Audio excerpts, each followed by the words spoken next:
आज की जो चर्चा है वो एक ऐसी कहानी पर है जहां प्यार, जुनून और आप कह सकते हैं अध्यात्म का एक बहुत ही खतरनाक कॉकटेल बनता है।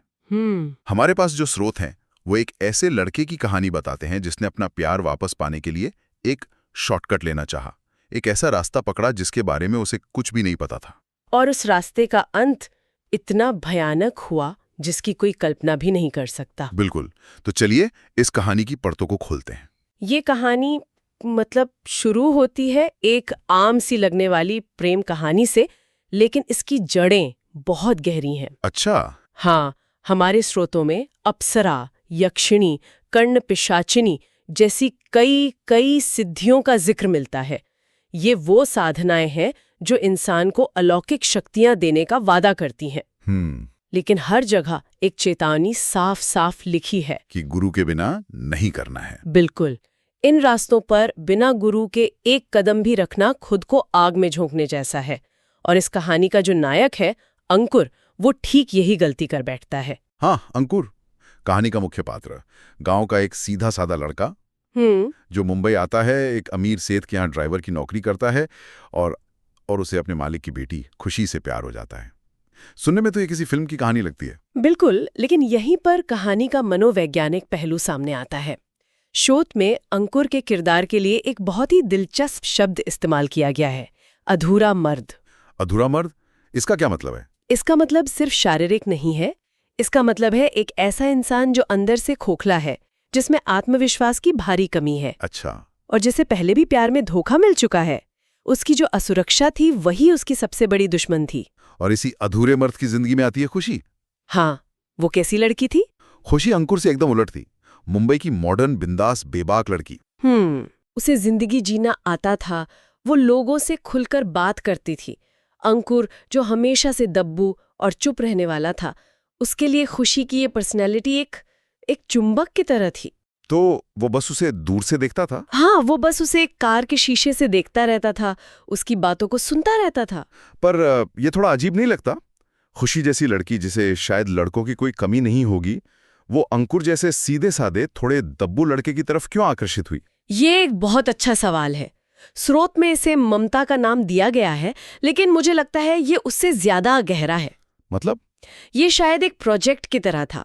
मुंबई की तेज तर्रार दुनिया में जहां रिश्ते बनते बिगड़ते हैं, वहां अंकुर उसके लिए एक कोरे कागज जैसा था। एक ऐसा लड़का जिसकी जिंदगी में उसके सिवा कोई नहीं था? बिल्कुल, जो उसकी हर बात मानता था। ये आकर्षण से ज्यादा शायद नियंत्रण की भावना थी, किसी को अपने हिसाब से ढालने की चाहत। तो यहाँ तक तो सब कुछ एक आम सी लव स्टोरी जैसा लग रहा है। एक सीधा साधा लड़का, एक अमीर लड़की। लेकिन जैसा कि ऐसी कहानियों में अक्सर होता है, ये सुकून ज्यादा दिन नहीं टिका। हाँ, दरारें बहुत जल्दी नजर आने लगीं। और इसकी शुरुआत एक मजाक से हुई। मजाक से? हाँ, एक दिन खुशी ने यूं ही मजाक में अंकुर से पूछ लिया, तुम मुझे शीशे से घूरते रहते हो, कहीं प्यार व्यार तो नहीं हो गया? ओहो। अब किसी आम लड़के के लिए ये एक मजाक होता, लेकिन अंकुर के लिए, जिसके अंदर पहले से ही इतनी दबी हुई भावनाएं थीं, ये एक इशारा था। वो इसे सच मान बैठा। हाँ, वो उस रात सो नहीं पाया। अगले दिन उसने अपनी पूरी हिम्मत जुटाकर खुशी से अपने प्यार का इजहार कर दिया। और खुशी ने मान भी लिया। लेकिन कहानी यहां से पलटनी शुरू होती है। अंकुर का वो सीधापन जो खुशी को शायद पसंद आया था, अब एक घुटन भरे अधिकार में बदलने लगा। बिल्कुल, अंकुर का वो अधूरापन अब रिश्ते पर हावी होने लगा। कैसे? जो खुलापन खुशी की पहचान था, अंकुर उसे अपनी असुरक्षा की जंजीरों में बांधना चाहता था, और खुशी जैसी लड़की के लिए ये बर्दाश्त करना नामुमकिन था। और फिर वो दिन आया जिसने सब कुछ खत्म कर दिया। एक दिन कार में रोमांस के दौरान खुशी ने अचानक अंकुर को पीछे धकेल दिया और वो शब्द कहे जो शायद अंकुर के लिए किसी खंजर से कम नहीं थे। क्या कहा उसने? उसने कहा, तुम्हारे अंदर अब वो बात नहीं रही। ओह, ये सिर्फ एक ब्रेकअप का बयान नहीं था, ये उसके वजूद पर, उसके पुरुषत्व पर हमला था। हाँ। कहानी इशारा करती है कि अंकुर की जो पहचान थी वो खुशी के प्यार से जुड़ गई थी। जब वो प्यार सवालों के घेरे में आया तो अंकुर का आत्मसम्मान ही नहीं, उसका पूरा वजूद ही खोखला हो गया। और रही सही कसर तब पूरी हो गई जब कुछ दिनों बाद अंकुर ने खुशी को किसी और लड़के की बाहों में देख लिया। उसने जब सवाल किया तो खुशी ने उसे उसकी औकात याद दिला दी। तुम सिर्फ एक ड्राइवर हो। ये तो बहुत। इस एक वाक्य ने अंकुर के अंदर का सारा गुस्सा, सारा दर्द बाहर निकाल दिया और उसने खुशी पे हाथ उठा दिया। नतीजा वही हुआ जो होना था। हाँ, उसे नौकरी से निकाल दिया गया। अब उसके पास कुछ नहीं था, न प्यार, न नौकरी, न आत्मसम्मान।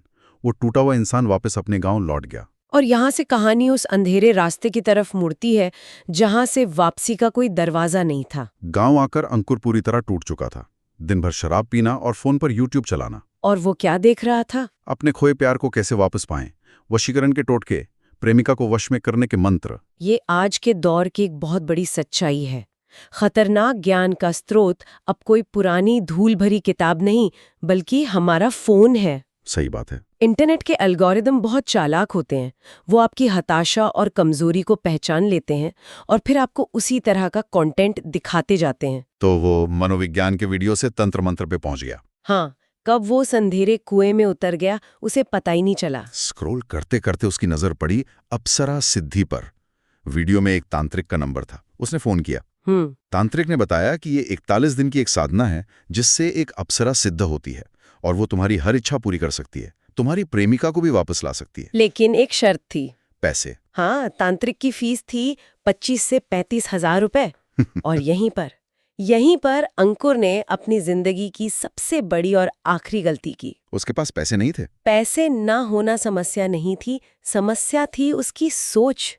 उसने गुरु पर, सही ज्ञान पर पैसे खर्च करने के बजाय एक फ्री का शॉर्टकट चुना। यूट्यूब। हाँ, उसने यूट्यूब पर ही उस सिद्धि को करने का तरीका खोजना शुरू कर दिया और उसे एक वीडियो मिल भी गया। और बस यहीं से उसकी उल्टी गिनती शुरू हो गई। यही वो बिंदु था जहां उसने अनजाने में अपनी आत्मा का सौदा कर लिया। उस इंटरनेट वाले वीडियो में जो विधि बताई गई थी, वो सुनकर ही रोंगटे खड़े हो जाते हैं। 41 दिनों तक रोज आधी रात को 12 से 3 के बीच गांव के शमशान में एक तामसिक हवन कुंड बनाना था। यहाँ तामसिक शब्द को समझना जरूरी है। तंत्र में तामसिक का मतलब है ऐसी चीजों का इस्तेमाल जो नकारात्मक, निचली और बहुत ही अस्थिर ऊर्जाओं को आकर्षित करती हैं। जैसे हवन की सामग्री में मांस के टुकड़े थे, खुशी की तस्वीर थी और सबसे बड़ी बात खुद शमशान की ऊर्जा। ये साधना दिव्य शक्तियों को नहीं, बल्कि अंधेरी दुनिया की भूखी प्यासी आत्माओं को दावत देने जैसा था। एक मिनट, मतलब वो सिर्फ एक अधूरे यूट्यूब वीडियो के भरोसे शमशान पहुंच गया? ये तो बेवकूफी से ज्यादा खतरनाक है। बिल्कुल। वो हताशा और बदले की आग में अंधा हो चुका था। वो सोचने समझने की हालत में था ही नहीं। उसने अपने दोस्त के घर रुकने का बहाना बनाया, जो शमशान के पास ही था, और अपनी साधना शुरू कर दी। पहले 10 दिन कुछ नहीं हुआ। उसे लगा होगा कि सब बेकार है। हाँ, लेकिन 11वें दिन से खेल शुरू हुआ। उसे भयानक अनुभव होने लगे। कैसे अनुभव? ऐसा लगता कि आत्माएं उसे घेर कर मारने की कोशिश कर रही हैं। कभी लगता कि कोई जंगली जानवर उस पर हमला कर रहा है, तो कभी जलती हुई चिता से कोई लाश उठकर उसकी तरफ आ रही है। बाप रे! लेकिन वो डरा नहीं, क्योंकि वीडियो में कहा गया था कि डरना मना है। और यहीं पर हम साधना की सबसे जरूरी शर्त पर आते हैं। ऐसी साधनाओं के लिए कुछ बुनियादी नियम होते हैं, जिनमें से सबसे जरूरी है ब्रह्मचर्य। इसका मकसद सिर्फ शारीरिक संयम नहीं है। ये अपनी सारी मानसिक और शारीरिक ऊर्जा को एक ही लक्ष्य पर केंद्रित करने की प्रक्रिया है। जब वासना या दूसरी इच्छाएं बीच में आती हैं, तो ऊर्जा बिखर जाती है। बिल्कुल। और साधक खुद नकारात्मक शक्तियों के लिए एक खुला दरवाजा बन जाता है। अंकुर की सबसे बड़ी गलती यही थी। वो वासना से प्रेरित होकर एक ऐसी साधना कर रहा था जो ऊर्जा के शुद्ध केंद्रीकरण की मांग करती है। और यही हुआ भी। 25वें दिन के बाद उसके अनुभव बदल गए। अब उसे डरावनी चीजें नहीं, बल्कि खूबसूरत नग्न स्त्री का एहसास होने लगा। अच्छा। जो उसके शरीर को छूती थी, उसके साथ संबंध बनाती थी। अब अंकुर की साधना का मकसद खुशी को पाना नहीं रहा, बल्कि उसका मकसद हर रात मिलने वाला वो शारीरिक सुख बन गया। वो उस अनुभव का आदी हो गया। मतलब उसकी नीयत बदल गई। वो साधना खुशी के लिए नहीं, बल्कि अपनी हवस के लिए करने लगा। वो भूल गया था कि वो शमशान में बैठा है। हाँ, फिर आया 35वां दिन। उस रात भी वही अनुभव हुआ, लेकिन इस बार अंकुर से रहा नहीं लिया। वो जानना चाहता था कि वो खूबसूरत औरत कौन है। और उसने अपनी आंखें खोल दी। और सामने जो था वो उसकी कल्पना से परे था। वहां कोई अप्सरा नहीं थी। वहां एक बेहद बदसूरत, लटकती हुई चमड़ी वाली, जिसके चेहरे से मवाद बह रहा था, एक बदबूदार चुड़ैल जैसी औरत बैठी थी। ओह गॉड! वो नजारा देखकर अंकुर की चीख निकल गई। वो अपना सारा सामान वहीं छोड़कर पागलों की तरह शमशान से भागा। वो भागा तो, लेकिन वो शक्ति अब उसके पीछे लग चुकी थी। उसने दरवाजा खोल दिया था। डरा हुआ कांपता हुआ अंकुर अपने दोस्त के घर में जाकर छिप गया। उसने दरवाजा अंदर से बंद कर लिया। 2-3 दिन वो कमरे से बाहर ही नहीं निकला। एक रात जब वो अकेला था, दरवाजे पर दस्तक हुई। वो और डर गया। तभी उसका फोन बजा। फोन पर खुशी थी। ये उस शक्ति का सबसे बड़ा छलावा था। उसने अंकुर की सबसे गहरी और सबसे कमजोर नस पकड़ ली थी। फोन पर खुशी रो रही थी। कह रही थी कि उसे अपनी गलती का एहसास हो गया है। वो उससे बहुत प्यार करती है और उससे मिलने आई है। और उसने दरवाजा खोलने को कहा होगा। हाँ, और फिर उसने एक बहुत अजीब बात कही। तुम मुझे आधे पर ही छोड़कर चले आए। इन शब्दों का जाल देखिए। वो शक्ति बहुत चालाक थी। आधे पर छोड़ने वाली बात असल में उस अधूरी साधना के बारे में थी, जो 41 डेज की जगह 35 डेज में छोड़ दी गई थी। हाँ, लेकिन प्यार और हताशा में अंधे अंकुर ने उसे अपनी अधूरी प्रेम कहानी से जोड़ा और धोखा खा गया। उसने दरवाजा खोल दिया। और दरवाजे पर कौन था? दरवाजे पर सच में खुशी खड़ी थी, वैसे ही खूबसूरत। वो अंदर आई। अंकुर के कई दिन उस खुशी के साथ बीते, लेकिन ये रिश्ता सिर्फ जिस्मानी था। और इस दौरान अंकुर का शरीर तेजी से सूखने लगा। ऐसा लगता जैसे कोई उसकी सारी जिंदगी, सारी ऊर्जा खींच रहा हो। वो असल में खुशी थी ही नहीं, वो बस एक रूप था, एक छलावा जो अंकुर की बची खुची जिंदगी को निचोड़ रहा था। कुछ दिन बाद वो खुशी चली गई। उसके जाने के 10 दिन बाद दरवाजे पर फिर दस्तक हुई। इस बार अंकुर ने सोचा खुशी वापस आ गई है। उसने दरवाजा खोला, पर सामने वही बदसूरत डरावनी औरत खड़ी थी। ओह! इसके बाद क्या हुआ उसे ठीक से याद नहीं। जब उसके दोस्त और घरवाले वहां पहुंचे तो अंकुर बिस्तर पर बेहोश मिला। उसकी हालत कैसी थी? उसका शरीर एक 80 साल के बूढ़े जैसा हो चुका था। बाल सफेद, चेहरे पर झुर्रियां और शरीर में जान ना के बराबर थी। उसे अस्पताल ले जाया गया, लेकिन डॉक्टरों को कुछ समझ नहीं आया। आखिर में एक जानकार बाबा को बुलाया गया। बाबा ने देखते ही बता दिया कि ये कोई अप्सरा नहीं, बल्कि एक चुड़ैल है, एक ऐसी अतृप्त आत्मा जो अधूरी साधना की वजह से उसके पीछे लग गई है और उसकी उम्र खा रही है। बाबा ने उसे बचाने के लिए एक और तांत्रिक क्रिया की, लेकिन शायद बहुत देर हो चुकी थी। मतलब? उस क्रिया के दौरान ही अंकुर की मौत हो गई। और त्रासदी यहीं खत्म नहीं हुई।